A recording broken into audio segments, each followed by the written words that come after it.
Namastê. O Deus que habita em mim saúda o Deus que habita o coração de todos vocês. É uma imensa satisfação nós estarmos aqui na loja Teosófica Liberdade. Agradeço uma vez mais o convite da presidência da loja e vamos tentar desenvolver com vocês um tema muito profundo e espero que seja do interesse e esclareça muitos pontos do caminho espiritual que todos nós podemos trilhar. Mas, inicialmente, eu gostaria de prestar a minha homenagem a esse trabalho que a Loja Liberdade está fazendo. Aqui hoje presentes aqui os irmãos Luciano, o irmão Osmir. Os irmãos realmente estão de parabéns, porque compreenderam realmente o que é a era de Aquário. Aquário é, na mitologia astrológica, aquele que carrega os cântaros de água nas suas costas e limpa os estábulos das sujeiras, né, segundo se conta na mitologia dos trabalhos de Hércules. Mas Aquário é um signo de ar, meus irmãos. Então tem a ver com o pensamento. E a internet, meus irmãos, que começou a funcionar em setembro de 1969, ela permite a nós nos comunicarmos ponto a ponto, né? Numa grande rede, pessoas do outro lado do planeta podem estar nos assistindo nesse momento. Então eu peço uma salva de palmas para esse trabalho da Loja Liberdade, que eu acho que merece, antes de qualquer coisa que eu vou dizer aqui hoje. Por favor.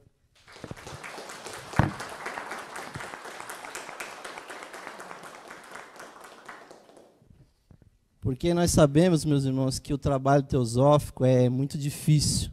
São assuntos muito profundos, assuntos, muitas vezes, que demandam muitos estudos, muita leitura, e a gente sabe que o trabalho corre de uma maneira difícil. Eu sei que os irmãos, né, investem aqui recursos pessoais. Então, esses nossos irmãos que estão nos assistindo pela internet, mas que residem aqui na cidade de São Paulo, venham visitar fisicamente a loja. Se tornem membros da loja, membros da Sociedade Teosófica, porque na espiritualidade, meus irmãos, é preciso dar retorno. A gente não pode ficar esperando só que venha ao nosso reino, né? Mas sim, a gente precisa participar ativamente.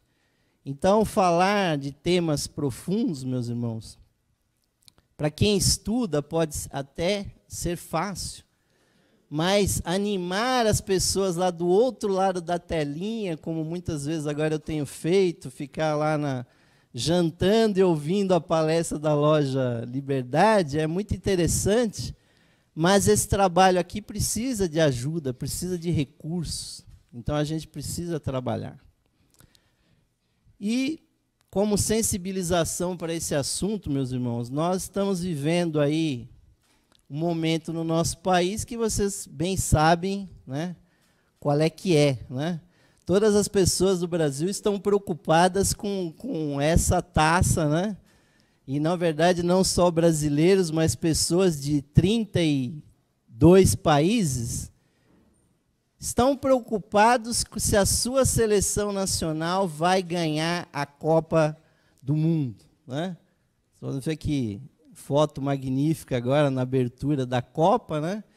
Esta taça de cerca de 5 quilos de ouro maciço, né? Que antigamente até ficava com o país que ganhava, né? Foi o caso do Brasil, quando ganhou a famosa taça Júlio Rimet, porque o Brasil atingiu ser tricampeão. E a gente sabe que fim que levou, né? Ela ficou guardada lá no Rio de Janeiro, lá nos museus da Vila do Rio de Janeiro, e aliviaram a nossa querida taça Jules Rimet. Vocês veem aí o nosso querido Rei Pelé, com uma réplica aí da Júlio Rimet, né? Pode ser que tenham dissolvido, né? E aí eu pergunto para vocês, né? Que importância que tem para nós, para a nossa vida, né? Esse campeonato, esses 32 países, aqueles 22 jogadores que ficam ali correndo para lá e para cá, e o país que perde fica muito triste, o que ganha fica muito alegre, né? 31 vão ficar tristes e um vai ficar alegre.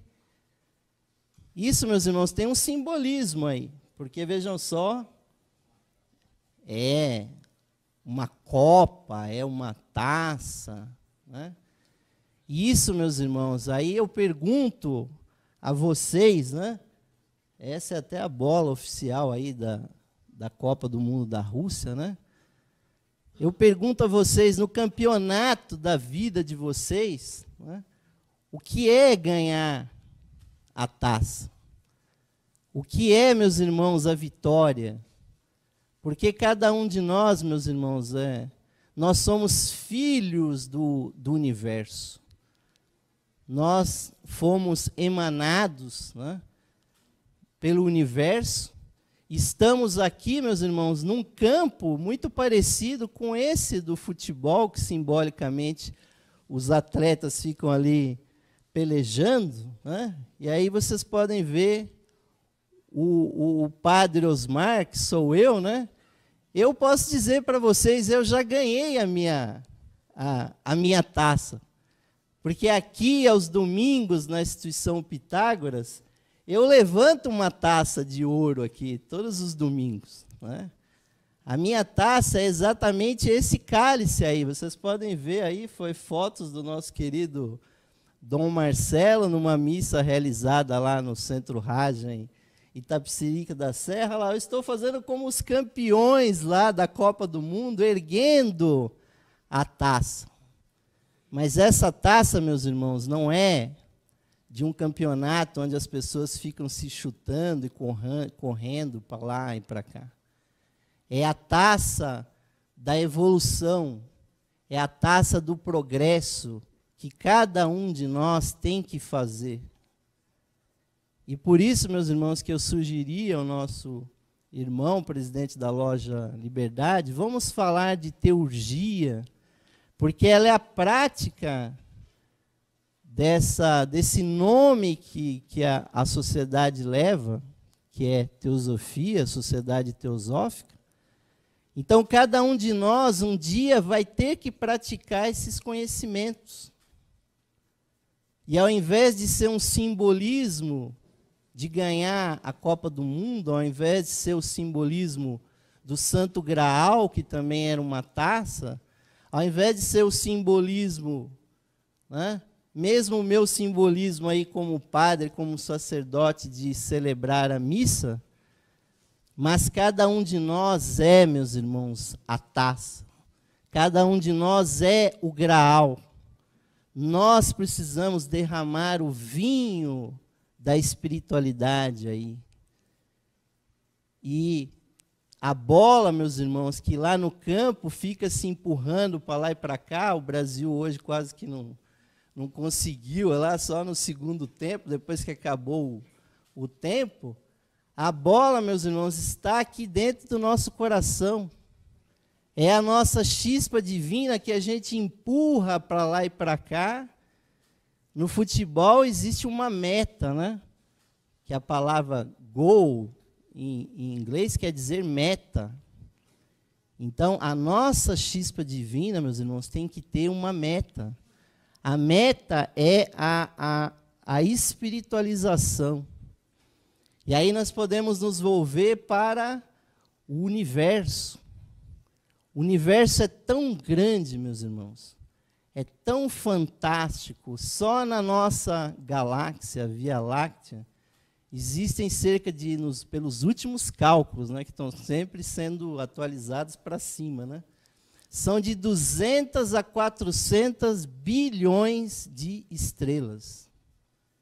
E hoje em dia se sabe que a média é que para cada estrela haja de 5 a 10 planetas. Então, existem trilhões e trilhões de planetas aqui, numa única galáxia. E existem muitos bilhões de galáxias.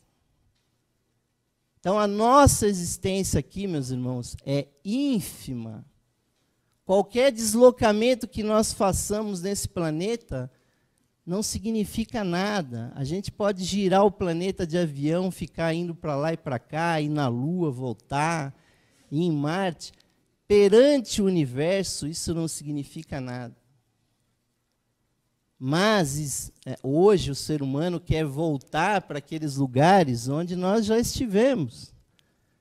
Nós já estivemos na Lua, já estivemos, ou até fomos de Marte, nós queremos, já até conseguimos voltar à Lua. Mas existe uma fronteira final. A fronteira final, que não é lá o do Jornada das Estrelas, é o espaço interior. Cada um de nós tem que mergulhar nesse espaço interior, se autodescobrir, meus irmãos, e reassumir a sua divindade, a grandiosidade que é o ser humano. Né? Porque o que é um ser humano, meus irmãos, perante uma estrela, o nosso Sol, que é 1 milhão de vezes maior que o nosso planeta. O que significa a pequena lâmpada da nossa mônada, da nossa chispa divina, perante essa estrela? Nada, meus irmãos. A nossa lâmpada acesa perante o Sol não significa nada. E por isso nós viemos para as trevas. Nós viemos para a manifestação. Nós viemos descobrir o que é ser humano. Nós viemos para aprender a amar, aprender a gozar, a ter a alegria, a ser realmente humanos, porque a nossa chispa é divina. A divindade está nela, mas ela não tinha ainda a humanidade. E nós estamos aqui, meus irmãos, nas trevas, aprendendo com os nossos problemas a evoluir. Então, quando essa palestra terminar, meus irmãos, né? Se terminar, né? Pela quantidade de slides que eu pus nesse PowerPoint aqui, né? Ontem foi o solstício, meus irmãos. Civilizações do passado comemoravam essa relação do nosso planeta com o Sol, erguendo uma Stonehenge, né? Ou basta a gente estar numa praia, estar num local que a gente olha o horizonte, ou então olhar o céu estrelado, a gente fica embasbacado, porque a gente tem certeza que naquelas estrelas tem alguma coisa viva, tem habitantes ali, tem inteligência. Da mesma forma que nós, lá também tem vida. A vida não começou aqui, meus irmãos, e também não começou lá. A vida está em todos os lugares. Como diria Blavatsky na Doutrina Secreta, todos os pontos matemáticos do universo são inteligentes. E essa comemoração da nossa divindade, meus irmãos, tem que ser conquistada diariamente. É um goal, é uma meta que a gente tem que fazer diariamente. E nós, meus irmãos, vamos trilhar isso. E eu vou, para comemorar essa nossa divindade, eu vou começar com frases que normalmente eu termino palestras. Porque se a internet cair aqui para alguém, pelo menos eles viram isso. Porque esse livrinho maravilhoso, o Idílio do Lótus Branco, escrito por Mabel Collins, ele tem 3 princípios que devem nos nortear, meus irmãos, que é o seguinte: a alma do homem é imortal e o seu futuro é algo cujo crescimento e esplendor não tem limites.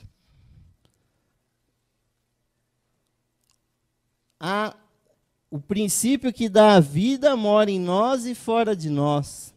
É imortal e eternamente benéfico. E o terceiro princípio, cada homem é o seu absoluto legislador, o dispensador da glória ou das trevas para si próprio e o decretador da sua vida, da recompensa ou punição.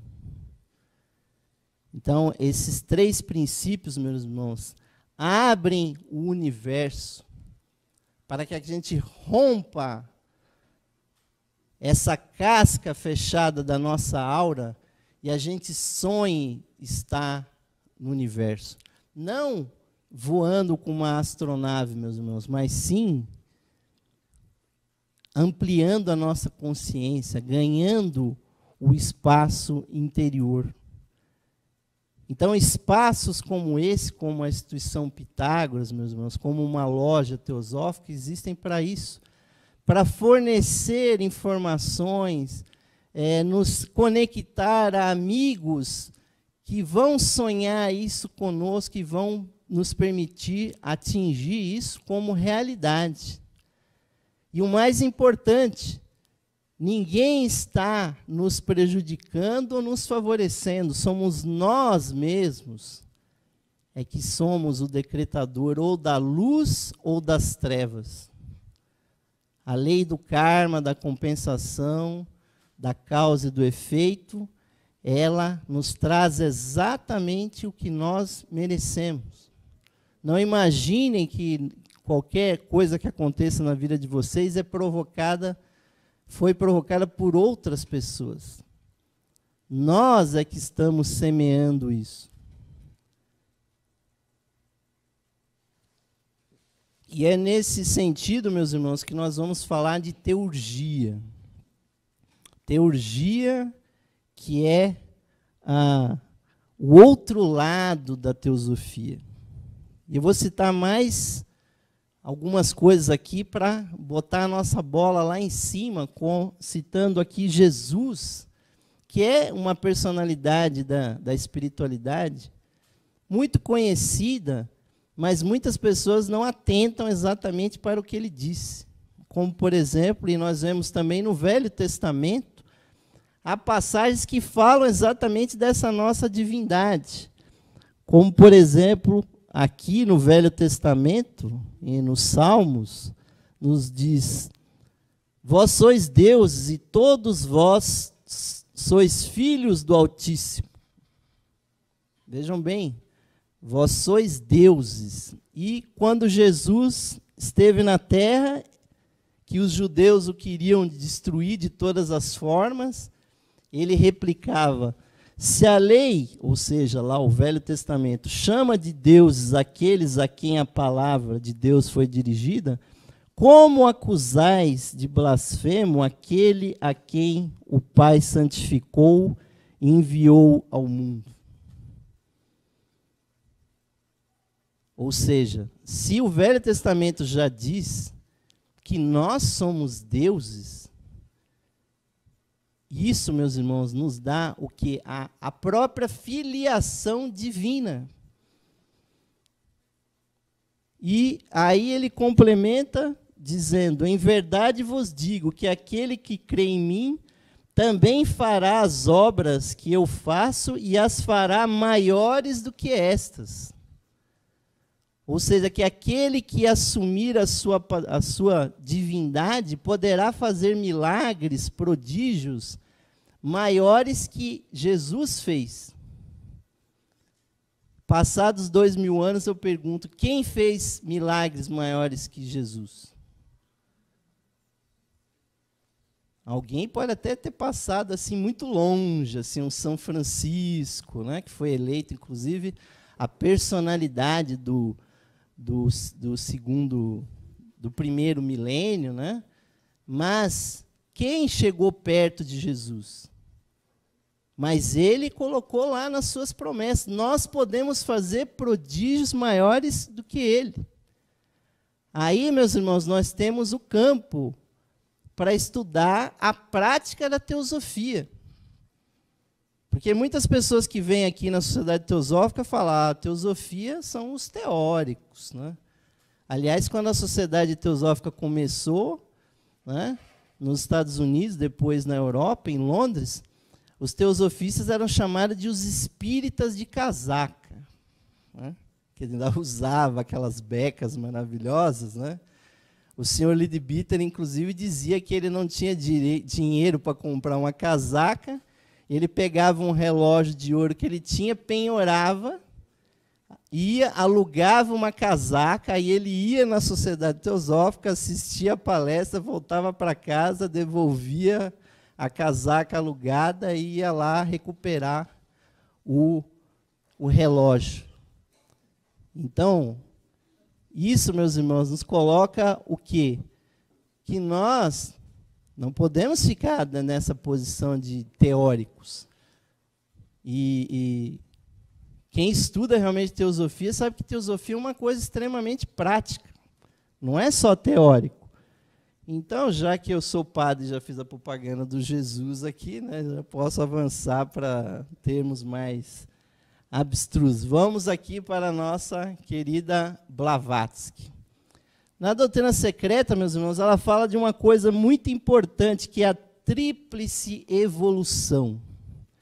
Isso é uma ideia importantíssima, porque ela menciona o seguinte, que nós não somos uma única pessoa que está evoluindo. A gente sabe exatamente isso, porque a gente sabe que dentro de nós batalham várias vontades diferentes. Vocês estão sentados aí, mas daqui a pouco começa a doer alguma coisa, vocês vão ter uma vontade de levantar. Nós estamos no horário aí do jantar, fala assim, poxa, mas eu não jantei para ir na palestra do Osmar, olha que bobagem que eu fiz, né? Quem está lá na internet ainda tem a facilidade de ir jantando e ouvindo a palestra.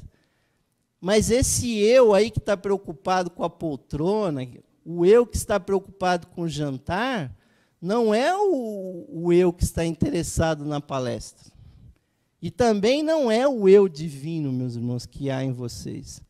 Então, Blavatsky coloca exatamente esses três eus que nós temos, que é o eu mortal, a personalidade, que é uma coisa que surge, né, comparando isso com o teatro, o eu mortal, ele é o ator desempenhando um papel numa peça.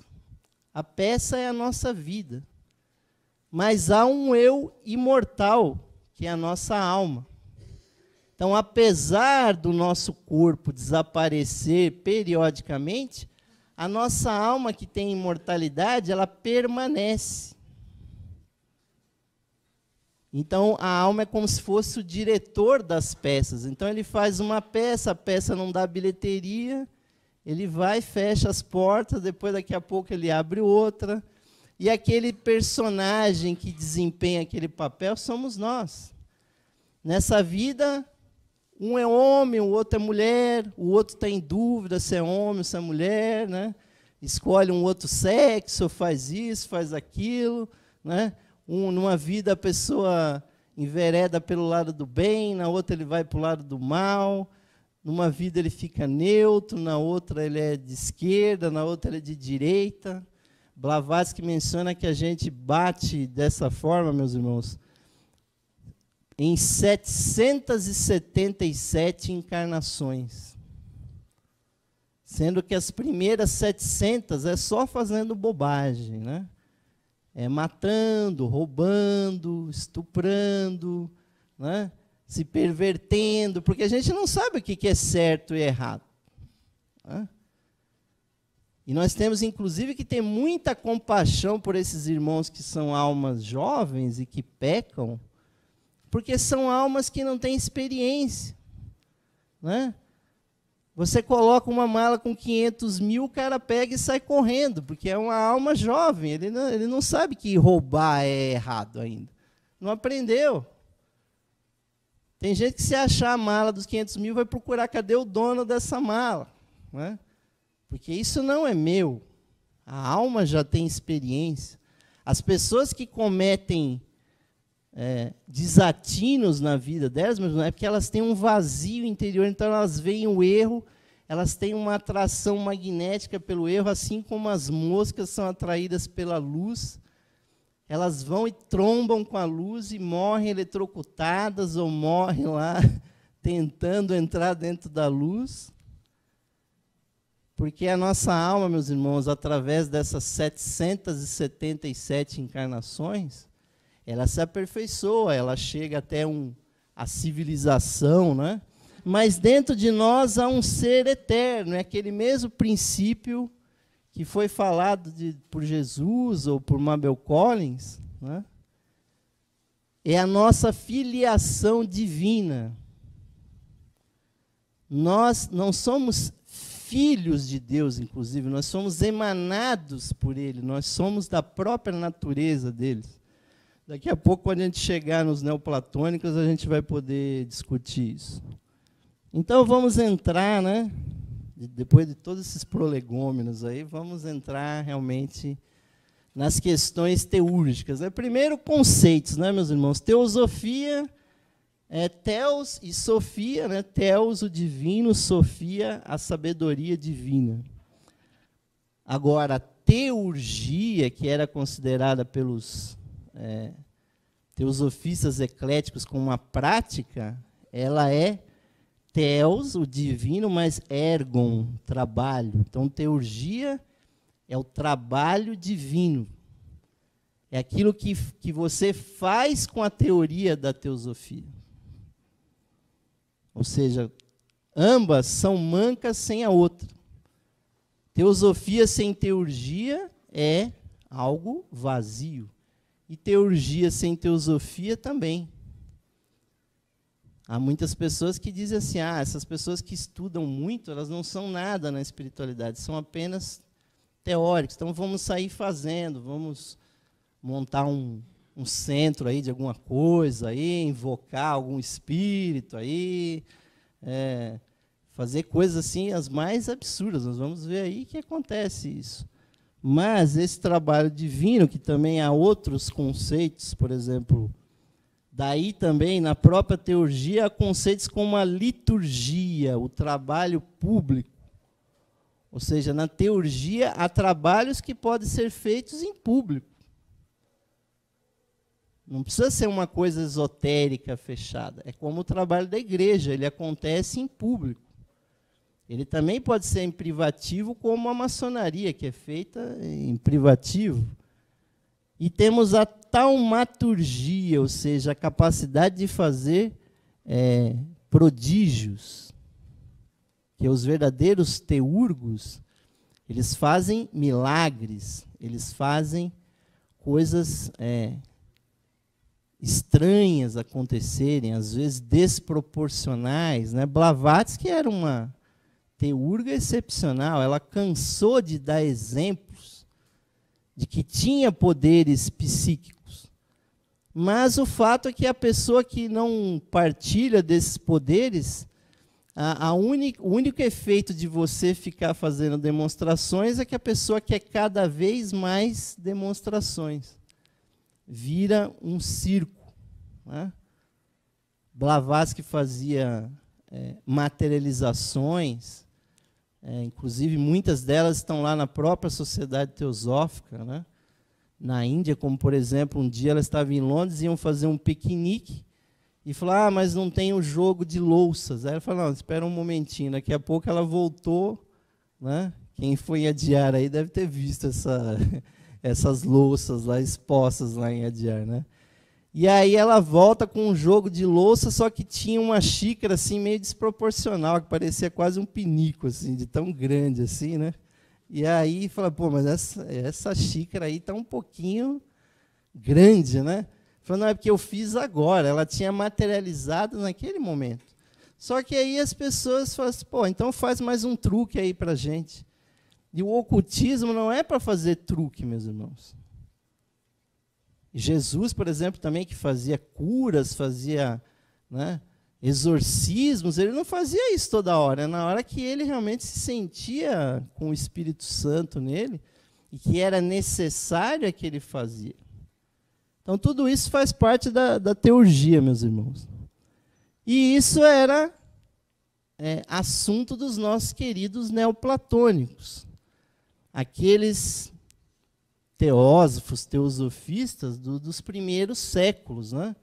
Como, por exemplo, e eles eram chamados neoplatônicos porque eles recuperavam e eles faziam um sincretismo de várias ideias, principalmente as ideias de Platão. Eram as mais utilizadas, né? Então, aí nós estamos nos deslocando uma vez mais para o Egito, né? Onde Blavatsky residiu, lá no Cairo, durante 10 anos. E, muito especialmente, a cidade de Alexandria. Alexandria, por ser geograficamente uma cidade que conectava a Europa com o Oriente, ela passou a ser um ponto focal de estudos espirituais, né? Então, o primeiro aí desses neoplatônicos que surgem, Fílon de Alexandria, que, entre outras ideias, tinha a ideia do logos, a ideia de que as coisas são criadas pelo verbo, pela vibração. E os neoplatônicos posteriores a eles vão adotar essa ideia. E, principalmente, meus irmãos, o famoso Amônio Saccas, ou, segundo a nossa irmã lá, que mora na Grécia, Amônio Saccas, né? Que tentaram ridicularizá-lo, dizendo que ele, na verdade, era um estivador, daí por isso que ele carregava sacos, e daí que deram esse nome de Saccas para ele. Isso é das ideias mais furadas que existem, porque esses Saccas de Amônio, na verdade, ele que teve uma educação no Oriente, provavelmente na Índia, ele pegou a tradição dos Sáquias, ou dos Sânquias da Índia. Daí que ele traz esse nome, e foi ele que cunhou exatamente o termo teosofia, e começou a usar isso, porque Plotino tinha uma série de doutrinas, né, que ele introduziu naquela região. Se diz que ele foi criado como cristão, mas que ele teria rejeitado o cristianismo, e ele preferia, então, aquelas ideias que os cristãos chamavam de pagãs, mas que, na verdade, é a tradição oculta que ele aprendeu na Índia. Então, os seus discípulos, Plotino, Longino, Orígenes, receberam dele uma visão de que o conhecimento pode abarcar várias tradições. Ou seja, ao invés de ser exclusivo, ele era inclusivo. E esses neoplatônicos, a partir de Fílon, eram chamados de filaleteus. Ou seja, da mesma forma que Pitágoras cunhou o termo filosofia, que é amor à sabedoria, os filaleteus, né? Filos, amor, aletheia, verdade, os amantes da verdade. Então, eles enxergavam a verdade nas várias religiões. É isso que os teosofistas fazem. E eles eram analogistas, ou seja, eles comparavam as coisas e não se fechavam em dogmas, né? E, segundo consta, meus irmãos, esse personagem nada mais é do que uma das encarnações de Madame Blavatsky. E não por acaso, séculos e séculos depois, ela vem a buscar o mesmo termo teosofia, a fundar uma sociedade teosófica, porque ele realmente é o que trouxe essa história toda. E eu não consegui maiores referências, mas tem um livro aí da editora Madras que diz que foi o próprio Amônio Saccas que teria trazido a própria missa para dentro da igreja, a igreja cristã. Porque Jesus não determinou, façam a missa todo domingo, ou todo sábado, tal. O cristianismo, ou a cristandade, né, melhor colocando, tinha vários rituais, mas em algum momento eles começaram a fazer aquela missa, que nada mais é do que um culto à natureza, às energias solares, às energias telúricas.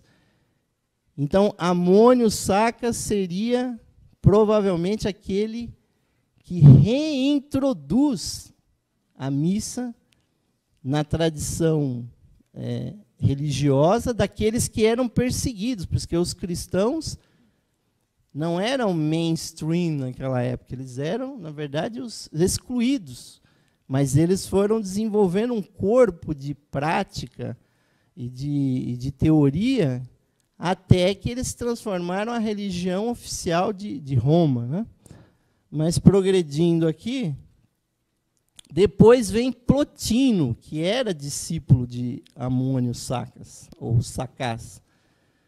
E as suas ideias foram compiladas pelo seu discípulo Porfírio, naquilo que são conhecidas como as Enéadas, porque são 9 grandes capítulos com as ideias que Plotino coloca, onde ele tem um sistema próprio de desenvolvimento, de aperfeiçoamento, que viria a entrar em contraste com um dos seus discípulos, que foi Jâmblico.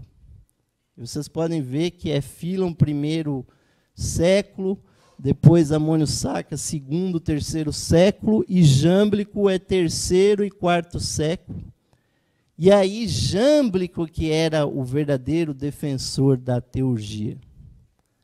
Jâmblico é que defendia que o ser humano, por estar ligado com o universo, com o uno, então o ser humano pode não só se comunicar com seus semelhantes, mas também, segundo ele, com os espíritos da natureza, que o ser humano poderia se comunicar com os anjos, com os arcanjos, né? As dominações, os tronos, as potestades e por aí vai, as 9 categorias de anjos e arcanjos, né? Mas Plotino e outros tinham medo da teurgia. Por quê?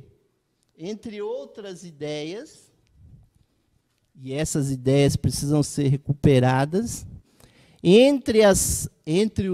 aí vocês me perdoem o termo, porque quem não lê no grego acha a palavra meio estranha, né? Entre os demônios ou os daimons que você poderia invocar o seu próprio eu superior. Essa coisa desconhecida que a gente acha que tem, que é a nossa alma, que é o nosso eu maior, hoje é uma série de termos modernos para ele, mas Jâmblico dizia, você pode evocar o seu próprio daimon, ele pode se manifestar, ele pode inclusive se corporificar numa estátua, numa imagem, e, na melhor das hipóteses, ele pode se corporificar em você mesmo. Que é o que parece que em algum momento aconteceu com Jesus. Jesus que se retirava para o deserto para meditar, para orar, porque ele fazia a sua teurgia, e num determinado momento ele deu um insight lá, e quando ele voltou, ele encontrou o primo dele, naquele córregozinho lá que eles chamam de rio, que é o Jordão, né? Falou, primo, me batiza, né? E ali João Batista olhando para ele, falou, não, mas você está cheio do Espírito Santo, é você que tem que me batizar. E, até porque eles, como primos, né, ele falou, nossa, eu não vou te batizar. E Jesus falou, não, me batiza porque a tradição é essa. E Jesus é batizado, e naquele momento a pomba do Espírito Santo desce sobre Jesus. É naquele momento que ele se transforma no Cristo. Cristo que quer dizer ungido. esse Espírito Santo que desce, obviamente que esse termo é simbólico, porque é o fogo da renovação, da transformação, que é a manifestação do terceiro aspecto da divindade, do Espírito Santo, que na verdade é o aspecto feminino, é a Kundalini do centro da Terra, é a Kundalini que vem do Sol, e é descrito como uma pomba sempre descendo. Essa pomba, essa energia não é exclusividade do cristianismo, meus irmãos. Todas as religiões manifestam essa energia. Todos os seres humanos podem evocar o Espírito Santo dentro de si. Só que Jesus parece que ele estava surfando assim uma onda infinita, né? Porque inclusive surfou mesmo. Um dia ele subiu lá na água, andou sobre as águas, né? E quem faz aquela leitura muito ao pé da letra da Bíblia pode dizer, Jesus foi o primeiro surfista, né? Porque ele andou sobre as águas, né?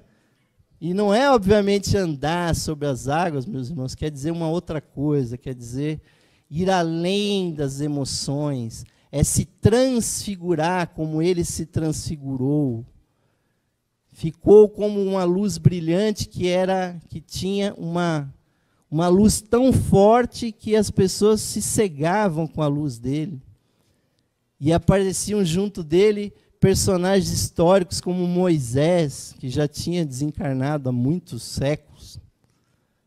Ou seja, a teurgia, meus irmãos, é um fato que foi demonstrado por inúmeros adeptos, inúmeros santos que tinham poderes taumatúrgicos, né?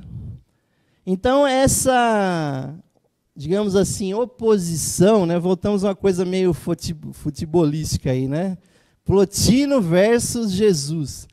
Na verdade, Jâmblico concordava com tudo que Plotino dizia. E nós vamos ver aí, vamos comparar as ideias.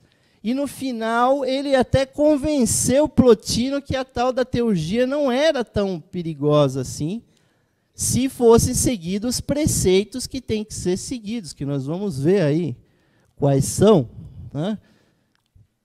O sistema de Plotino pregava principalmente essas três coisas. A ascese, ou seja, que o ser humano precisa se purificar, precisa se elevar, se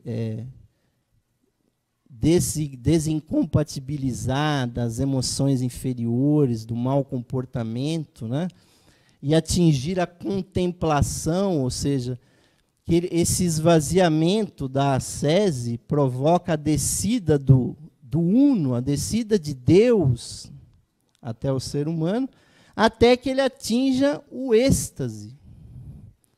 O êxtase é a coisa mais fundamental que existe na teurgia, meus irmãos. É o novo nascimento, é o êxtase.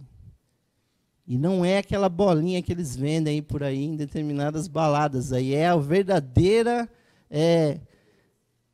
expansão da consciência, né? Onde você não sabe mais quem é você, quem é o outro, né? A sua felicidade é a felicidade do outro, a felicidade do outro é a sua felicidade. Krishnamurti, por exemplo, descreveu o seu êxtase, que ele sentia as formiguinhas andando aos seus pés, as folhas balançando. É algo que quem já teve isso, meus irmãos, sabe que é uma experiência cósmica, muito pessoal, e é exatamente o contrário dessa nossa situação aqui, né? Porque nós aqui, meus irmãos, eu suponho, nós existimos. A palavra existir é uma palavra muito enganosa, porque o próprio Descartes olhou no espelho e ele disse, né, penso, logo existo, né? O filósofo ali, Montelato, nos relembrou da passagem de Descartes, né? Penso, logo existo. Só que ele não caiu a ficha que existir quer dizer estar fora da essência. É isso que quer dizer ex é estar fora. O êxtase é sair dessa situação que a gente está, que realmente nós nos sentimos normalmente a gente acha que é uma outra coisa. Nós nos achamos mais poderosos, mais ricos, mais felizes, mais tudo, mas quando a gente vê o nosso saldo bancário, a gente vê que não é exatamente isso que nós somos. Porque a realidade parece nos esmagar. Que nós, para ter um prazer, a gente passa umas 10 dores, né? A pessoa diz assim, não, essa tarde eu vou ter uma tarde de prazer, eu vou ao cinema. Aí primeiro você pega o seu carro, tem que pôr gasolina, você já gasta. Aí você vai, tem que pagar o estacionamento, tem que pagar o ingresso do cinema, tem que comprar a pipoca. Aí senta alguém na tua frente com a cabeça gigante e você já fica meio incomodado. Então, para ter o prazer de ver o filme, você tem uma série de desprazeres que você, então, percebe que esse mundo está contra a gente. Basta os caminhoneiros aí não andarem para lá e para cá, que falta tudo na nossa casa, na nossa mesa. Alguns governantes aí atrás provaram que o dinheiro não existe, né? Como o Fernando Collor de Mello, caçou o dinheiro de todo mundo e falou, está todo mundo com R$ 50 no banco. Até aqueles que não tinham achavam que a partir daquele momento iam ter lá 50 ou 50 mil, nem sei mais o que era aquele dinheiro. E no passado, governantes caçaram também direitos, suspenderam assembleias constitutivas e tudo mais. Ou seja, meus irmãos, esse mundo parece que está contra a gente. Agora, quando a pessoa atinge o êxtase, ela atinge uma felicidade tão grande que ela praticamente não se importa. Vocês podem ver que quem está no êxtase normalmente se transforma num andarilho, se transforma num esmoler, sai por aí pedindo esmola, como Jesus fazia, como o Senhor Buda fazia, com a sua canequinha, pedindo comida, pedindo abrigo, mas quando eles abriam a boca, era sabedoria divina pura, porque eles se desapegaram completamente desse mundo. Agora, o sistema do Jâmblico, que era teúrgico, aí era uma coisa mais técnica. Provavelmente ele fosse até de um outro raio, de um 7º raio, ali, um raio ritualístico. Então ele pregava o quê? A magia. Que muitas pessoas ficam imaginando, mas o que é essa magia? A magia é o domínio técnico da natureza. O fato dessa internet funcionar, internet sem fio, internet das coisas, aparelhos wireless, né? Estou segurando aqui um microfone que está transmitindo sem fio. Se fosse há uns 300 anos atrás, eu falava assim, mas como é que esse som está saindo aí nessa caixa, né? Ah, não, é sem fio, está sendo transmitido. Era magia. O que é magia numa época, meus irmãos, vira tecnologia tempos depois. Então, existe uma tecnologia espiritual. A magia faz parte disso. E ele pregava também cerimoniais, ou seja, a ritualística, a organização de encenações, de psicodramas, podemos dizer assim, que levavam as pessoas a compreender o que elas são, as relações que ela tem com outras pessoas e dela com o divino. Daí é que se formaram os mistérios, ou seja, os mistérios menores, como encenações, e os mistérios maiores, que era quando tinha a prática, aí que era a tal da incorporação e do êxtase. Ou seja, se a pessoa não conseguisse evocar o seu próprio eu superior e ele se manifestar, se a pessoa não conhecesse dentro dela o eu superior dela, que é muito mais sábio, muito mais malandro do que a gente imagina, entendeu? Porque o nosso eu superior, meus irmãos, já viveu 700 encarnações. Ele já fez de tudo, ele tem memória, ele tem genética espiritual. Ele, se você se permitir que o seu eu superior te guie, Ele te leva para locais onde está a espiritualidade, ele traz pessoas para você conversar, ele traz palestras para você assistir. Você entra numa livraria que tem 100 mil livros, ele te guia até num determinado livro que você precisa ler. Você pode atingir, no final das contas, a própria teose, ou seja, o seu eu superior se encarna em você.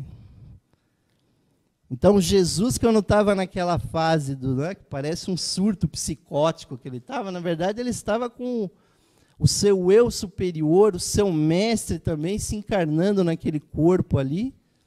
Vinham os parentes de Jesus, a mãe de Jesus se aproximou dele, falou, meu filho, e Jesus respondeu, mas quem é tu? Quem é minha mãe? Quem é meu pai? Eu e o Pai somos um. Antes que Abraão fosse, eu sou. Começou a dizer umas frases assim, meio desconexas, assim, né? Se tivesse um psiquiatra lá naquela época, falou, vamos já segurar o rapaz, né? Traz uma injeção daquela ali, porque ele está, né, beirando o surto, né? Só que aí traziam enfermos, ele curava. Traziam cegos, ele dava, fazia com que eles enxergassem de novo. Surdos ouvissem de novo. Mesmo quando ele estava ali na cruz, que ainda tentaram humilhar ele de todas as formas, colocaram 2 ladrões do lado dele, que qualquer pessoa acharia muito ruim ser crucificado, né, o morto do lado de 2 meliantes. Ele olhou com tanta compaixão que ele disse, calma aí, meus amigos, nós vamos estar no paraíso, todos nós, hoje ainda. Ou seja, ele atingiu tudo isso, meus irmãos. Então, Jesus é muito exemplo para nós, porque, né, Blavatsky nos explica nesse livro, A Chave para a Teosofia, editora teosófica, né, não deixem de adquirir, porque é muito importante. Lá tem uma nota que ela explica exatamente sobre isso. E ela diz assim, ninguém deve entrar no ocultismo, nem mesmo tocar nele, antes de estar perfeitamente familiarizado com seus próprios poderes e de saber como comensurá-lo com suas próprias ações. E isto ele só pode fazer estudando a filosofia do ocultismo antes de entrar num treinamento prático. Caso contrário, fatalmente ele cairá na magia negra. Ou seja, meus irmãos, há uma frase antiga que diz, a purificação precede os mistérios. Quem não quiser se purificar, que não mexa com o ocultismo, com o esoterismo. Eu me lembro muitas vezes que a gente ia fazer os cursos lá na Anita Garibaldi, a nossa famosa sede, né? E aí as pessoas ligavam e perguntavam, mas aonde que é o curso? Eu falei, é aqui do lado da Praça da Sé. E a pessoa disse, não vou aí de noite, né? Às 8 da noite, eu tenho medo de ir aí. Aí eu já dizia exatamente isso que Blavatsky acabou de dizer aqui. Falou, se você tem medo, não venha estudar ocultismo, essas coisas, vai se tratar, vai num psicólogo primeiro. Quando você não tiver mais medo, aí você vem aqui. Que se é o medo que está comandando a pessoa, ela não pode, né? Até aqui na Instituição Pitágoras, fala, eu não vou lá na Baixada do Glicério assistir o Osmar dar uma palestra, e o perigo de me assaltarem, roubar o meu carro. A pessoa precisa estudar primeiro, mapear o caminho, para depois entrar no caminho, né? E a teosofia eclética, né, que Blavatsky descreve na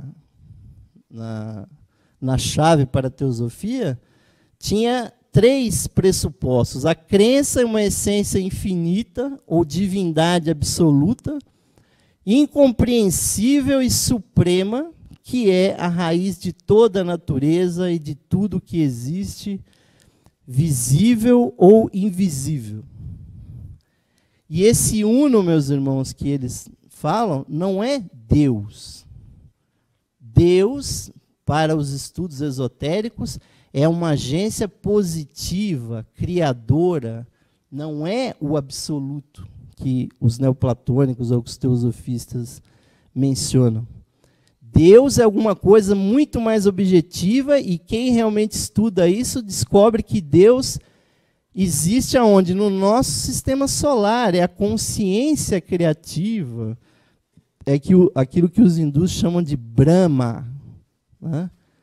Em oposição ao Brahman, ou seja, o eu universal, o Deus universal, há o Brahma, que é aquele que cria, aquele que é a cabeça da hierarquia dos seres conscientes, hierarquia da qual nós fazemos parte.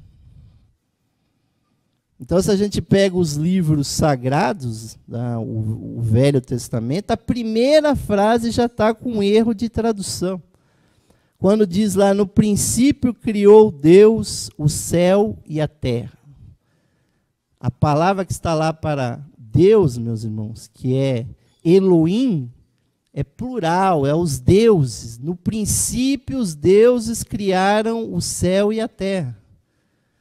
Tanto é que o Velho Testamento, Gênesis, vai evoluindo lá no 3º capítulo, se diz assim, se o homem comer desse fruto, ele se tornará igual a nós.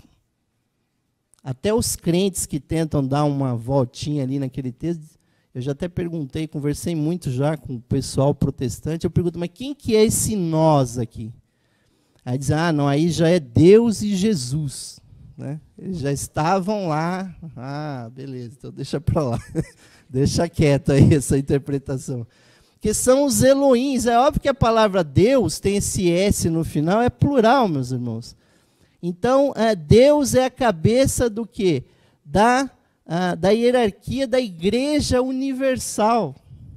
Não aquela ali do templo de Salomão, ali da zona leste ali, mas a verdadeira hierarquia, né, que existe, que nós fazemos parte dela. Nós somos seres criadores também. Nós não criamos outros seres. Algum ser nos criou, a nossa mãe, nosso pai nos criou, nos emanou da sua própria essência. E nós estamos aqui. Deus também emana as chispas divinas da mesma forma. O segundo aspecto, a crença na natureza eterna e imortal do homem. Porque sendo uma radiação da alma universal tem sua essência idêntica a ela. Ou seja, a nossa alma, o nosso eu imortal, tem essa conexão com a divindade, meus irmãos. Esse é o salvo-conduto para que a gente vá evoluir, né? E a teurgia, ou seja, esses teosofistas ecléticos tinham que fazer alguma coisa, algum trabalho teúrgico, um trabalho divino, né? Ou a produção de um trabalho dos deuses, se conectar aos deuses, se conectar ao seu próprio eu superior. Então, Blavatsky lá, há uma nota de rodapé, né? Blavatsky é ótimo, que as notas de rodapé costumam ser até melhores do que o próprio livro, né? E ela, com perdão aí dos adoradores de Blavatsky, a gente sabe que existem por aí, né? Mas teurgia era a crença mística de que, purificando-se a si mesmo, tanto quanto aos seres incorpóreos, isto é, voltando a adquirir a própria pureza original da natureza, o homem podia conseguir que os deuses lhe comunicassem mistérios divinos e até conseguir fazê-los visíveis em certas ocasiões, seja subjetiva ou objetivamente. E isto era praticamente provado pelos adeptos iniciados e sacerdotes. Ou seja, se o fulano era realmente teosofista, ele se purificava e fazia a conexão com espíritos da natureza, com anjos e com arcanjos. É isso que é, meus irmãos, a teurgia. mas que para a pessoa não cair na magia negra, ela tem que primeiro se purificar. Porque o eu da personalidade é tão insidioso que ele pode avançar também nesse campo. Não foram poucos os que se perverteram, e inclusive é muito difícil encontrar um verdadeiro mago branco como um verdadeiro mago negro. O que existe, na verdade, são não só 50 tons de cinza, mas infinitos tons de cinza. Porque se para a pessoa ser totalmente mago branco, ela teria que ter um egoísmo tão grande que ela mesma anularia o próprio interesse no trabalho dela. Ela chegaria na conclusão que as pessoas têm o karma pessoal. Para que eu vou ficar ajudando as pessoas? Não vou fazer nada. Fico em casa. E o mago negro também absoluto, ele é tão negro, tão escuro, né, que ele fala, eu sou tão... não tem nada a ver com essa gentalha da sociedade teosófica, desse espiritismo, essa Rosa Cruz aí, essa maçonaria, essa turma aí, eu não quero nada com isso, eu não vou me filiar nisso, não vou pagar anuidade, mensalidade, carteirinha, diploma, não quero nada disso, eu vou fazer o meu ritual aqui, né, invoco aqui os meus demônios, aqui as minhas coisas aqui, e também se isolaria, ou seja, esses dois seres são praticamente impossíveis, o total mago branco e o total mago negro. Mas os 50 tons ou mais de cinza, aí eles podem existir. A pessoa que nem é muito mais altruísta, ou aquela que é muito egoísta, né? A gente conhece exemplos disso. Mas prosseguindo aqui na Blavatsky. E aí ela diz, a teosofia atual evita e reprova esses tipos de magia e necromancia, que é quando você evoca seres que já desencarnaram, né? Por serem por demais perigosos. A teurgia verdadeira, divina, requer uma pureza e santidade de vida quase sobre-humanas, pois de uma forma... de outra forma, podem degenerar em mediunismo ou magia negra. E aí, me desculpo com todos os médiuns presentes e os que estão me assistindo, porque Blavatsky fala da mediunidade como aquela mediunidade negativa, ou seja, a pessoa que se entrega aos espíritos, ou que é inconsciente e tudo mais. O verdadeiro adepto é aquele que faz essas coisas de forma consciente. E magro negro é todo aquele que mexe com essas coisas para obter resultado próprio. Oferir normalmente proventos, dinheiro, né, poder político, bélico, militar, né? Quanto mais poder, melhor. Se vocês quiserem descobrir aonde que o mago negro está, meus irmãos, procurem onde há poder, onde tem muito dinheiro, muito poder político, muito poder militar. É aí que vai ser o foco da magia negra. Não imaginem que mago negro vá se importar aqui com a nossa palestrinha aqui. Eles não estão dando a mínima aqui para isso. Eles até se cadastram aí no canal, aí, dão até like aí no vídeo aí, né? Mas, prosseguindo. E aí o mestre Kutumina dá uma mais, avança mais ainda o assunto e diz o seguinte: o chelado revela o homem interno e traz à existência os vícios e virtudes adormecidos. O vício latente gera pecados ativos e é frequentemente seguido de insanidade. Ou seja, há risco de ficar louco nesse meio aí. Ser puro, virtuoso, vive uma vida santa e serás protegido. Lembra-te, porém, de que aquele que não for puro como uma criancinha, melhor lhe será renunciar ao chelado, ou seja, a desejar ser um mestre de sabedoria. Porque eles são uma usina de energia, meus irmãos. São pessoas que têm auras quilométricas, né? A aura do Senhor Buda diz que tinha 5 quilômetros. Havia mestres aí com auras de 300 metros, 400 metros. O fulano entrava na cidade, a aura dele já tinha chegado, fazia meia hora já. Né? Você está perante um ser desse, a estar como um sol espiritual que vai semear na sua aura e vai fazer com que todas as ervas daninhas brotem em vocês. Em nós. Por isso que não tem mestre de sabedoria dando palestra por aqui, porque a energia que ele iria jogar seria tão forte, né? Inclusive pessoas iriam ficar apaixonadas por eles, né? Pela energia, falar, mas esse mestre tem uma coisa que eu não sei, eu tenho uma coisa assim meio, eu tenho um tesão nesse mestre assim, né? Uma coisa meio erótica, né? Isso acontece muito com os padres aí, tem pessoas que se apaixonam, por quê? Porque eles têm uma Kundalini totalmente desperta, um Forrat totalmente desperto, meus irmãos. As pessoas têm uma atração por esses seres que vão levar essas pessoas a ideias completamente erradas sobre esses seres. E muitos se aproveitam dessas pessoas que têm essa devoção maluca, né? E não sabe o que está acontecendo, é a Kundalini, é o Forrat, meus irmãos, são as energias, é o prana, é tudo aquilo desperto. Né? Tanto é que esses mestres não precisam dar palestra, se você ficar perto dele, você começa a se espiritualizar. Muitos mestres apregoaram isso. Eu quero ser instruído, o mestre falou, então senta aí, fica aí uns 2, 3 anos aí, só de ficar naquela aura ali, a pessoa já tem uma aceleração. Agora, quem não tem pureza vai se submeter aos seus vícios, se tornarem pecados ativos.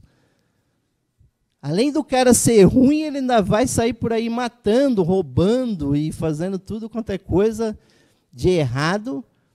Porque se você jogar adubo na erva daninha, ela cresce.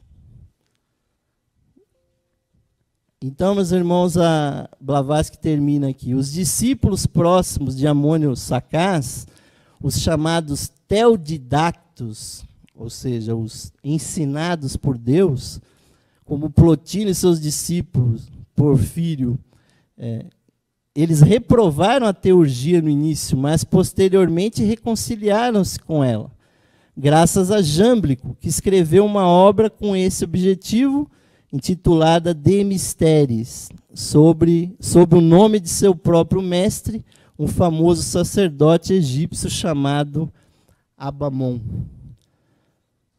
Ou seja, não é que a teurgia é perigosa, meus irmãos, os preceitos para ela que devem ser seguidos, como qualquer arte, como qualquer ciência. Então, resumindo tudo em poucas palavras, é uma outra passagem de Blavatsky, em Isis Sem Véu, magia é sabedoria espiritual. A natureza é a aliada, aluno e serva do mago. Um princípio comum, vital, penetra todas as coisas e é controlável pela vontade do homem perfeito. O adepto pode estimular os movimentos das forças naturais nas plantas e animais num grau sobrenatural. Tais fatos não são obstruções da natureza, mas aceleramentos em que são dadas condições de ação vital mais intensa. Ou seja, a sabedoria leva a pessoa ao domínio dos elementos naturais, das forças visíveis e invisíveis. Mas os mestres não podem penetrar o pensamento das pessoas e alterarem os pensamentos das pessoas. Todos nós temos o livre-arbítrio, meus irmãos. E aí, para não ficar só na teoria, meus irmãos, porque senão nós estamos falando lá, né, eu já dei uma palestra aqui do Teosofia, o Egito Antigo, que inclusive vai ser proferida aqui. Mas vamos falar de algumas coisas práticas, meus irmãos, porque esse prédio aqui, meus irmãos, foi projetado para a prática da teurgia. A instituição Pitágoras, inclusive, não era nem para ter palestras, lojas teosóficas. Aqui era para ter trabalhos ocultos, teúrgicos. As lojas teosóficas que vieram se abrigar aqui, vieram porque por falta de condições materiais de funcionar em outro local. Aqui deveria funcionar, nós vamos ver aí os determinados movimentos que deveriam funcionar aqui. Mas Geoffrey Hodgson, esse santo da teosofia, que se a teosofia fosse uma religião, nós deveríamos canonizar esse homem aqui, o Geoffrey Hodgson, porque além dele ter reencontrado o mestre Kuthumi, quando ele reentrou na escola esotérica, o mestre Kuthumi ainda recomendou para ele um mestre egípcio, o mestre Polidorus Isurenos, que assinou, junto com Tuitt Bey e Serapis Bey, apoio ao coronel Olcott e a Madame Blavatsky quando eles fundaram a Sociedade Teosófica. É um documento assinado por 3 mestres, e muita gente não conhecia esse mestre Polidorus Isurenos. Segundo Geoffrey Hodgson, Polidorus Isurenos foi Philon, aquele primeiro neoplatônico. E Geoffrey Hodgson foi ao Egito, esse mestre está encarnado hoje lá no Egito, não é nenhum fantasma aí flutuante. Geoffrey Hodgson foi ao Egito, reencontrou com esse mestre e fez uma série de publicações, meus irmãos, que esse fulano tinha que ser realmente, mereceria, se ele tivesse aqui, mereceria a nossa salva de palmas, como se fazem nas óperas, durante pelo menos uns 15 minutos de aplauso para ele, porque os 70 livros que ele escreveu nos trouxeram coisas interessantíssimas, que foram compiladas principalmente aí no livro A Luz do Santuário, que vocês encontram em PDF aí, só pesquisar no Google, mas que agora está aí editado, né? No Diário Oculto do Geoffrey Hodgson.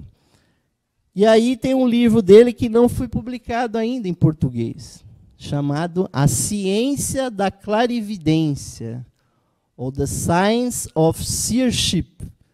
Né? Tocou até um sininho aí, quer dizer que tem alguém presente aí. Esse livro, meus irmãos, ele traz exatamente, porque o mestre Polidorus, no contato psíquico com Geoffrey Hodgson, interpretou para ele a Bíblia durante vários anos, do Gênesis ao Apocalipse, com uma visão esotérica. E Geoffrey Hodgson, inclusive, depois escreveu um livro com essa interpretação. Mas o que ele realmente ensinou, que é, obviamente, assunto da teurgia, é que esse olho de Horus, na verdade, está dentro de nós mesmos, dessa nossa cachola, desse nosso cérebro, que é onde todas as coisas acontecem, meus irmãos. Todas as coisas boas e ruins do mundo surgem aí dentro dessa máquina maravilhosa que é o nosso cérebro.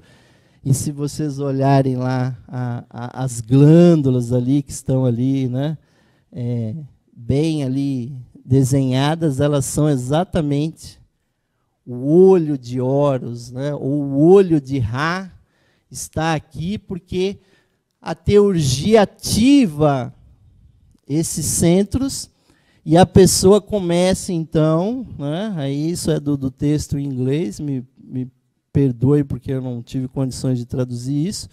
Então, aquilo que na pessoa normal dá os chakras, né, o chakra da garganta, o chakra aqui frontal, o coronário, na pessoa iluminada, a Kundalini vem pela coluna, desperta totalmente o chakra da garganta, o frontal e o coronário, e põe a pessoa em contato total com o universo.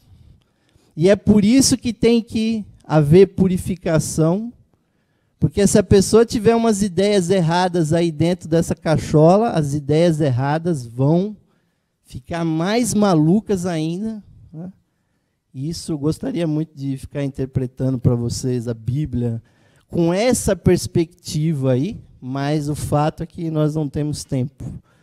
E ele também descreve, meus irmãos, que numa pessoa normal, os chakras funcionam de uma certa forma, que essa parte inferior aqui, né, do duplo etérico da pessoa, né? Mais conhecida como o inferno, né? Muitas pessoas acham que o inferno é lá algum lugar dentro da terra, né? Mas o inferno é essa parte inferior aqui.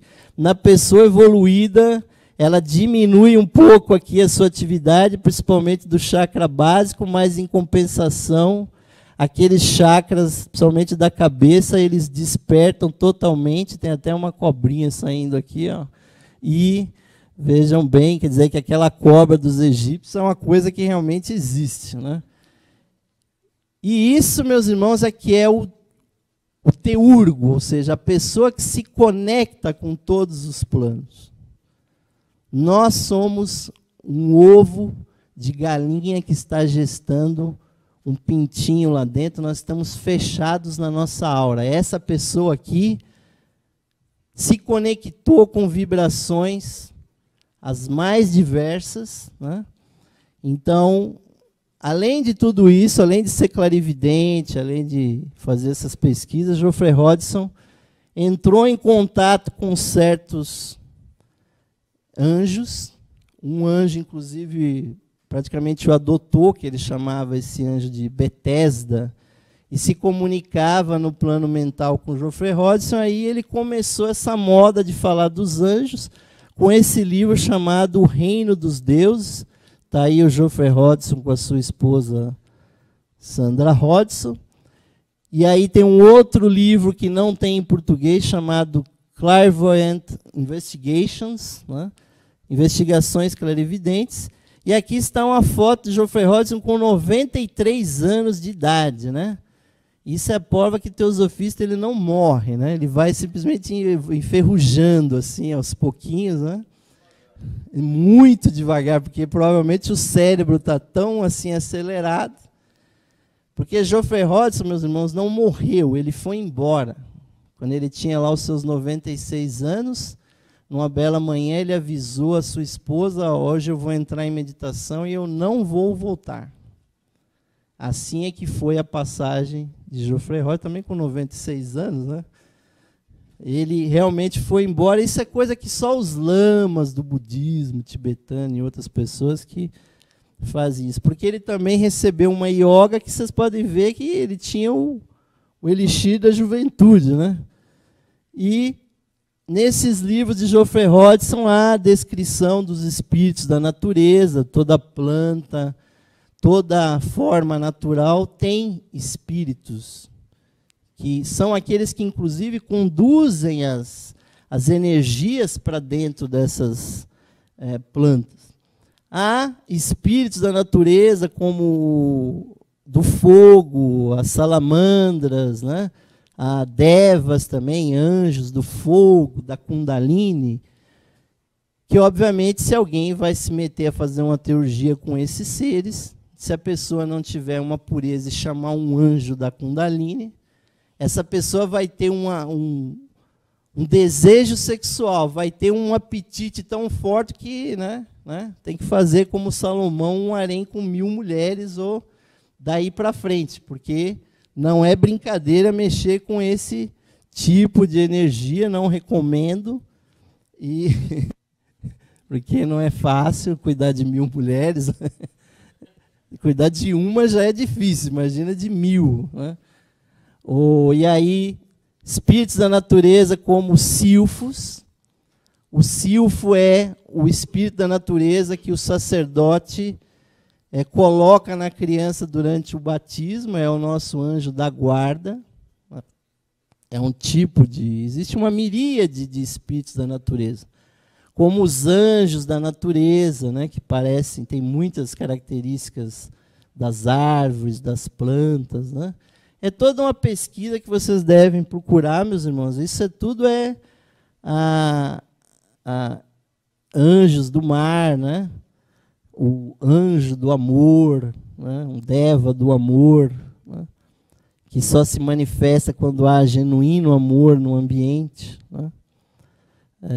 E os grandes arcanjos das paisagens, né? As grandes montanhas, vocês podem ver aqui uma montanha, né? E lá em cima um arcanjo que tem quilômetros, né? Esse daqui foi pesquisado lá na África do Sul, né? Esses é que são os verdadeiros deuses que as religiões, como os hindus e outras religiões, tanto falam, né? E, meus irmãos, aquelas teorias, então, que os egípcios tinham dos deuses e tal, há caminhos para a gente trilhar. E esse caminho, meus irmãos, é como eu disse, esse espaço onde nós estamos, a instituição Pitágoras foi feita para que as pessoas se desenvolvam esses aspectos que eram ocultos. Por isso aqui existem movimentos selecionados para os teosofistas mais antigos, que têm pureza, que têm devoção, podem ingressar, como por exemplo, o primeiro desses movimentos é a Escola Esotérica de Teosofia, fundada em 10 de 1888, por Blavatsky, né, que é chamada a chefe externa, era chamada a chefe externa da escola esotérica, tendo como chefe interno o mestre Moria, é aqui o símbolo da escola esotérica, que muitos nem conhecem, que é uma escola basicamente de Raja Yoga, ou seja, uma escola de meditação que exige que a pessoa seja um membro ativo da sociedade teosófica, que pratique meditação, que seja abstêmio, que seja vegetariano, né? Seja uma pessoa regrada para seguir aquele preceito da pureza. Ela vai trilhar o quê? O caminho da meditação. É você meditar, se auto-observar diariamente, fazer os seus relatórios e seguir um caminho contemplativo, assim como Plotino ensinou, e recebendo, obviamente, uma conexão dos Mahatmas. Até quando a pessoa se filia aqui na sociedade teosófica, diz que os Mahatmas já têm uma conexão com o membro. Agora, se ela entra na escola esotérica, aí é muito mais. Diz que quando a pessoa estuda teosofia, ela vem para a sociedade teosófica.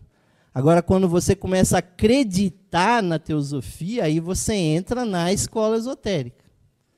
Porque você vai trilhar o caminho através dessa metodologia. E os poderes psíquicos virão, obviamente, gradualmente, conforme o karma da pessoa. Não precisa ser na mesma vida, né?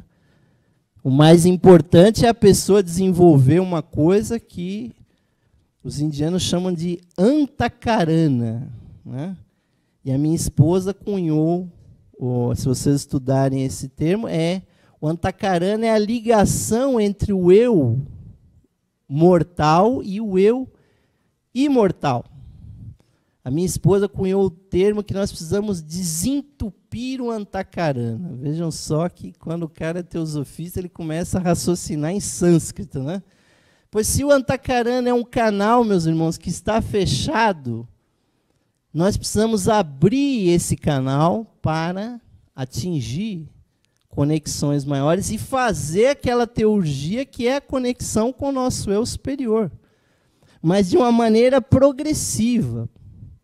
Porque despertar a Kundalini, como dizem por aí, né, na base da dinamite, na base da paulada, na base da droga, né? Que a pessoa que consome droga, ela quer despertar, a droga efetivamente abre os chakras, mas abre de uma maneira tão desorganizada que a pessoa não controla. A pessoa tenta ir para uma outra dimensão tomando uma cachaça, mas ela não consegue, o que ela enxergar ali, ela não compreende. Quem toma drogas pesadas pode ter até visões, alucinações, mas aquilo não se coordena com a vida da pessoa. Então, a droga, meus irmãos, é uma busca espiritual que a pessoa não consegue realizar. Porque se ela fosse santa e tomasse a droga, ela se iluminaria, mas como ela não tem ainda a santidade, a droga simplesmente a destrói, né? Mas a teurgia também pode ser feita, meus irmãos, pela linhagem do jâmblico. através de rituais, através de toda uma tecnologia espiritual que vai abrindo os chakras da pessoa progressivamente. E aí nós temos aqui um quadro muito interessante do irmão Marcelo, que ele faz uma comparação exatamente das iniciações que o indivíduo passa, né, na fraternidade branca, porque a pessoa que entra na escola esotérica, ela está entrando efetivamente na fraternidade branca. Mas ela está entrando no primeiro grau, como neófito. Né? Ela tem que purificar o seu físico, mas se ela atingir a primeira iniciação, que no budismo é chamado Sotapatti, ela entra como neófito, ela começa a dominar suas emoções.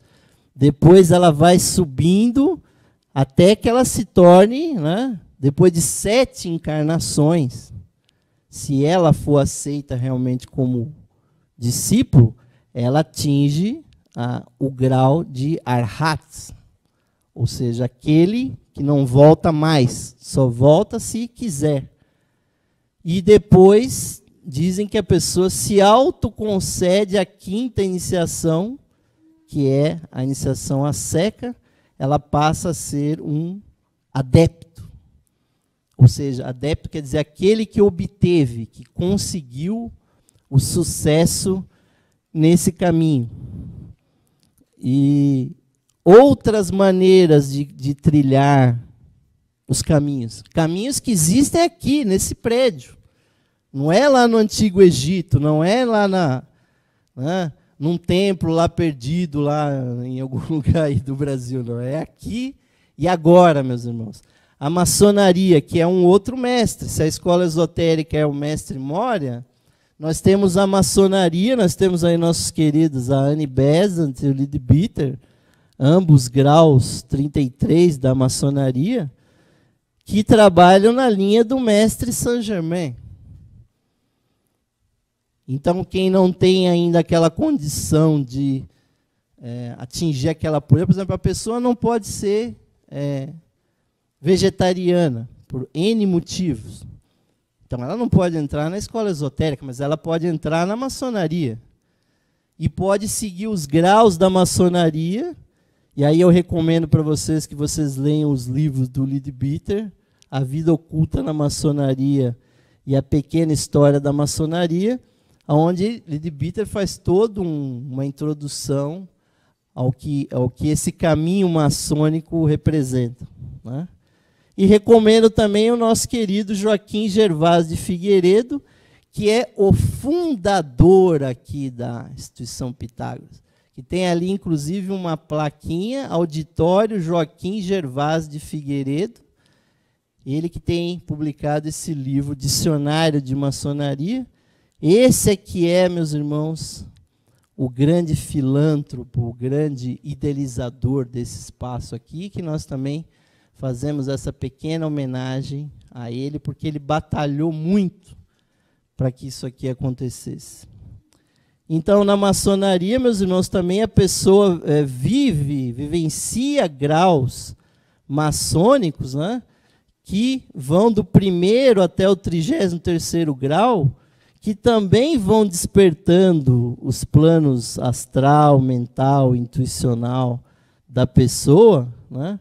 Aqui é a maçonaria do rito escocês antigo e aceito. Ou seja, é um caminho válido de mistérios menores e que tem também cerimônias e toda uma série de progressos pessoais simbólicos, e quanto mais a pessoa vai fundo, mais ela vai entendendo da sua vida. Então, maçonaria é um caminho teúrgico também possível. E, finalmente, tenho que mencionar aqui, porque eu sou exatamente dessa denominação, a Igreja Católica Liberal, fundada em 1916, que faz toda a teurgia cristã, que é a conexão com os anjos, os arcanjos, que foram ordenados muito antes de Jesus, pelo próprio Senhor do mundo, Sanat Kumara. Foi ele que criou a maçonaria, foi ele que criou também esse ritual eucarístico, e provavelmente foi por isso que Amônio Sacás trouxe esse ritual para o cristianismo. Então, a igreja está ligada com o Senhor Maitreya, o Cristo, que é o instrutor dos homens e dos anjos. Aí acho que ele tem um trabalho muito maior do que a gente imagina, porque ele não instrui apenas a humanidade. E ele periodicamente reaparece no mundo. Com Jesus, depois com Maomé, depois com sábios da Índia que nós nem conhecemos, como o Guru Nanak, que fundou o Sikhismo, era também um discípulo de Maitreya, o Cristo. E, obviamente, que toda a cristandade tem uma devoção infinita por esse ser, porque ele é um ser de amor, de devoção, é uma outra linha de trabalho. Mas os anjos e arcanjos que ele ordenou estão presentes naquelas celebrações da missa que nós temos aqui a todo domingo, aqui na instituição Pitágoras, à disposição de todos vocês. E quem tiver clarividência vai ver, vai sentir a presença espiritual que tem. Da mesma forma que quem é da maçonaria sente, quem é da escola esotérica sente, uma força que você não sabe de onde vem. Vem da onde? Dos seres que estão do outro lado. Né? Então, só citando aqui, nós temos dois grandes teósofos que foram da Igreja Católica Liberal, os bispos Leadbeater e James Ingal Edgood, que em 1916 fundaram a Igreja Católica Liberal. Também o Edgood foi quem iniciou Leadbeater na maçonaria. Então, eles estão envolvidos nessa teurgia. Né? Aqui nós temos o altar de uma igreja católica liberal. E muitos grandes teósofos foram da Igreja Católica Liberal, inclusive insuspeitamente, como um dos presidentes da Sociedade Teosófica, o George Arundale, que aqui está numa foto com a sua esposa Rukmini Arundale, também ele era bispo da Igreja Católica Liberal. Como Coates também foi bispo da Igreja Católica Liberal. Então, vejam bem, ele era maçom também da maçonaria, digamos assim, teosófica. Né? Aí nós temos a Igreja Católica Liberal em Adyar. Nós temos uma igreja lá, que inclusive o nosso querido irmão Pedro Oliveira cansou de celebrar missas aí nessa igreja.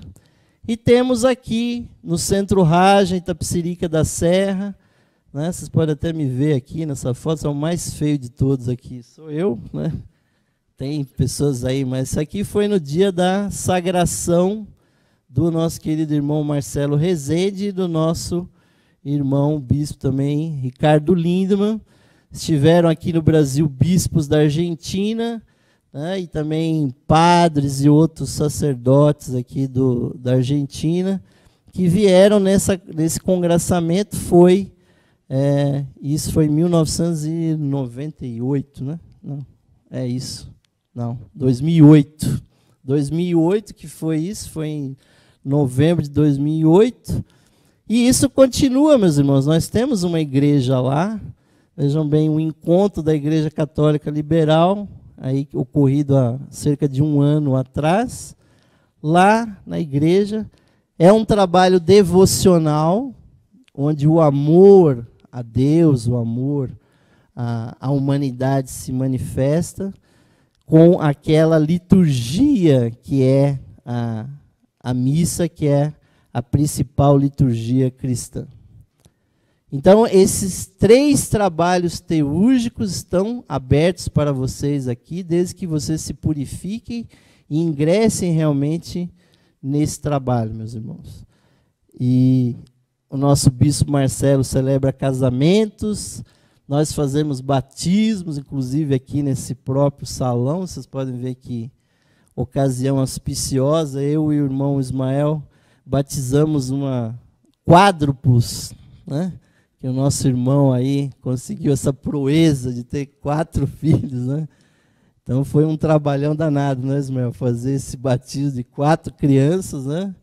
Batismo que é teúrgico porque liga um espírito da natureza com as crianças, para que seja o anjo da guarda dessas crianças, que hoje são adolescentes já, né? Estão com muita saúde aí, progredindo. Ali outra vez o padre Osmar, o padre Ismael, depois do batismo. Aí a nossa capela lá do Tapicirica, uma igreja nos Estados Unidos. Vejam só que altar bonito. Há todo um simbolismo aqui que só um dia a gente possa dar para vocês um pouco desse simbolismo. Mas o mais importante, meus irmãos, é essa busca realmente da iluminação, desse fenômeno que aconteceu no Pentecostes, que o Espírito Santo se manifestou como línguas, chamas de fogo que pairaram sobre a cabeça daqueles crentes, daqueles adoradores de Jesus. Fenômeno esse que pode acontecer numa escola, numa igreja, na maçonaria, na Rosa Cruz, em qualquer lugar, meus irmãos. O Espírito Santo não é de ninguém. E a Igreja Católica Liberal, ela tem ordens que também vão ajudando a pessoa, desde ser um fiel, né, ser um clérigo, um porteiro, um leitor, um exorcista, acólito, subdiácono, diácono, presbítero, que é o padre, até se transformar num bispo. E isso equivale, meus irmãos, à própria ascensão maçônica. Então, um padre equivale a uma pessoa do 32º grau da maçonaria. E um bispo equivale a um grão-mestre, grau 33º da maçonaria. Porque eles são graus não só simbólicos, mas aberturas espirituais. Então, meus irmãos, para finalizar, eu só vou citar 2 frases de Blavatsky que podem nos animar muito a trilhar esse caminho. Nos idos dias de Sócrates e de outros sábios da antiguidade, como agora, aqueles que estão desejosos de aprender a grande verdade sempre terão sua oportunidade se apenas procurarem encontrar alguém que os conduza à porta de quem sabe quando e como. E, finalmente, está bem, ouvinte, prepara-te, pois terás que viajar sozinho. O instrutor ou os instrutores podem apenas indicar o caminho. A senda é uma para todos. Os meios para chegar à meta variam com os peregrinos. É isso que nos diz Blavatsky em A Voz do Silêncio. Muito obrigado, meus irmãos, pela paciência.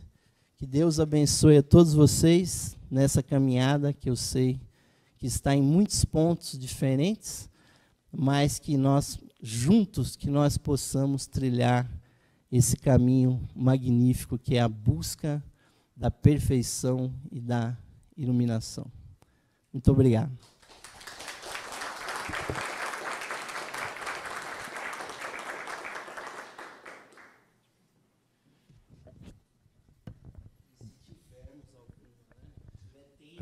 Obrigado, irmão Osmar, pela exposição, como sempre, muito boa, muito rica. Devido ao adiantar da hora, a gente tem ainda espaço para pelo menos aí umas 2 ou 3 perguntas, se alguém quiser fazer.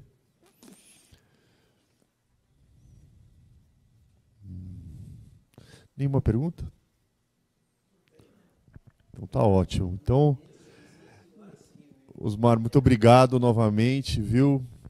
por ter aceitado o convite. Eu já vou adiantar aqui que temos aí já combinado uma trilogia muito boa, que o Osmar, imperdível, que ele vai dar aqui, provavelmente nos meses de agosto, setembro e outubro. Gostaria de anunciar também nossa próxima palestra, o nosso encontro teosófico aqui, que nós teremos uma palestra com o nosso querido Osmir Clemente, o Milagre do Nascimento. Convido todos vocês para um cafezinho e muito obrigado pela presença de todos. Tá?